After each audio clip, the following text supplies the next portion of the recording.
And welcome everyone to a Fox Sports Chat. I'm Andy Katz. Please be joined by Georgetown's Patrick Ewing. And Patrick, we're all sheltering in place here.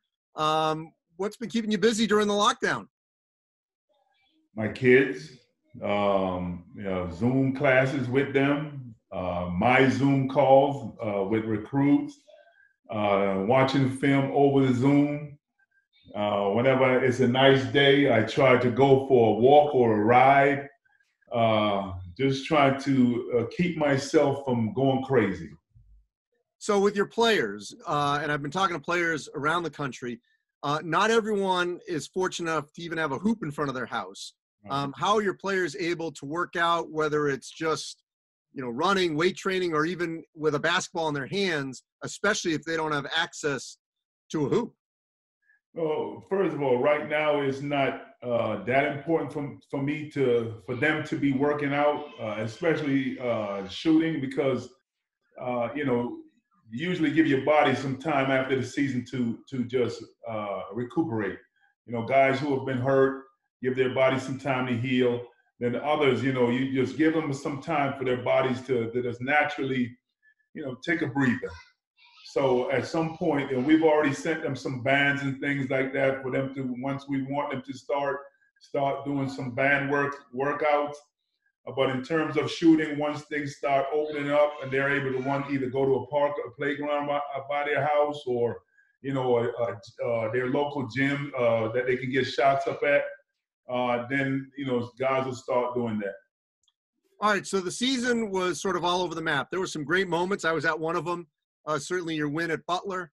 You dealt with attrition early, then a lot of injuries late. How would you assess the way this team showed resiliency and persevered at the end? I just thought, I think that, we went through a lot of adversity, but I thought that my guys showed a lot of character and a lot of class the way that they handled it. It started with four of our key guys, or two key guys, and then the other two was going to be a part of our core going forward. End up leaving. So that hurt. And then I thought that my guys rallied around each other and was able to start playing well, playing much better as a team as it kept going. And then Matt got hurt, Omer got hurt, and that just killed us, because I ended up having to play guys 40 minutes a game, and all the guys that were on scholarships had to play. Some games we had to play 2 and 3 walk-ons, so that hurt. All right, so the NBA draft, we don't know what's going to happen, when it's going to be yet. If it's going to still be in June, more than likely it's going to be in August or September. You've got some players obviously dealing with that. How are you handling the sort of instability of the roster with the draft process, and also, not that you have to deal with the transfer portal, but that whole aspect, we still don't know yet how that's all going to shake out for rosters just across the country?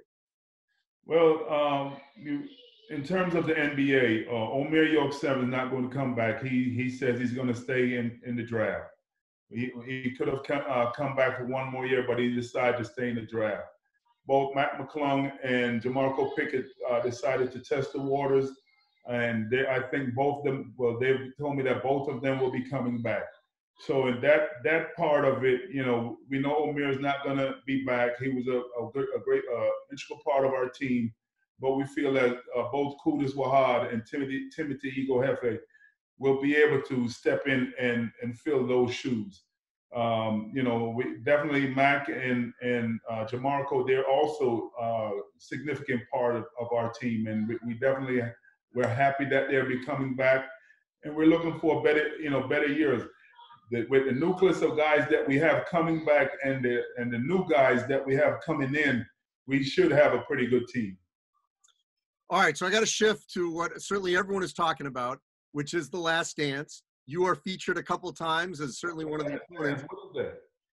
All right, I got two topics I got to hit you with. First of all, I remember obviously in the early 90s, I didn't, cover USA basketball at the time, so I was not overseas with you guys.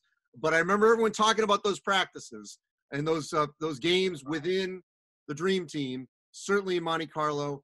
You were there. You participated. What were those games like? The game, you mean the practice game? Practice games. Practice game. That was the real game. Yes. No, the other games against everybody else, we were just dominating. We were dominating everybody. We were just that dominant of a team. But the practices, those were the real games. Everyone, you know, Michael and Magic joshing to see who is the, you know, who's going to take over the reins. And Michael wanted to make sure that Magic knew that is his time. You know, you have Karl Malone and Charles going at it. Myself and David Robinson, we're battling each other. You know, Bird, he was hurt, so he couldn't. Even though he couldn't fully participate, he was still on the sideline talking trash. You know, Michael and then Isaiah, Scotty going and getting with Scotty and Scotty and Clyde talking trash. It was a great experience, and I think that, you know, we showed the world that, you know, how dominant the Americans were, especially in the NBA. And I think that the way that we showed our dominance, guys in Europe or even all over the world who played soccer, that was their first love, fell in love with basketball. Well, so what was the difference between, you know, you mentioned you and David Robinson. What was the difference versus that setup than maybe when it was the Knicks Spurs and it was you versus David Robinson? We still battled. You know, even though we were friends, we still battled. We're friends off the court, but when we step in between those lines, it's all about kicking each other's butts. All right, so let's go to those Knicks Bulls series. Obviously, the greatest one in the early 90s, before Michael takes his time off, before you guys go to the finals. I think it was that year after. What was that series like when you look back and now everyone's talking about that? Well, you know, everybody's talking about the Bulls and the Knicks or the Bulls and whoever.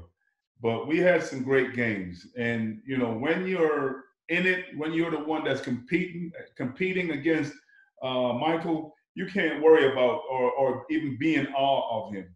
You know, it's your job to go out there and try to dominate and get you and your team to do the best they can to beat them. Unfortunately, we were only able to beat the Bulls once, and that time was the time that he decided to retire. So everyone feels like they're learning something new here, even those of us that all lived through it. What have you found out that maybe you didn't know after watching it? I'm not learning anything new. I lived through it. I had to play against him, not, you know, from college to the NBA. So there's nothing on those episodes that I haven't heard or seen. Well, his competitiveness, certainly everyone knew that. You played against him. I'm curious, though, your competitiveness, because I've seen it as a player and as a coach. How would you define your competitiveness? Oh, I'm extremely competitive. You know, I do the best I can. God has blessed me with certain gifts, maybe not as good as gift as he blessed Michael, but everything that I got, I work for, and whoever is in front of me, I try to do my best to try to dominate them. All right, so what else do you compete in if it's not playing and coaching? Everything. I try. When you're competitive, you're not competitive in only one aspect of your life.